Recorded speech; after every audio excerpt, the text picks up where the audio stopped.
Umaga pa lang itsuray parang pauwi na. Daig ko pang merong 5 pamilya, mukha'y nang lalambot na. Basang-basa sa pawis, dinodoble ang kayot, katawan ay nangihina na.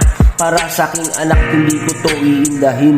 Milyon-milyon siguro kapag nagbilang pa ako ng pagod. Sabayan pa ng amo mo, sagad-sagaran ko magpa-OT na. Hinuli pa, o di ba, saan ka pa? Dahil sa pahirap ang pag-a-apply kahit maliit na kinikita. Aking papatusin kaya ganito na lang. Titibayan ng katawan para merong maiuwi at mapagsalu-saluan ng aking mag-iina. Darating na panahon, taon, nakakaahon din. Minor de edad pa lang ako, nagkapamilya na.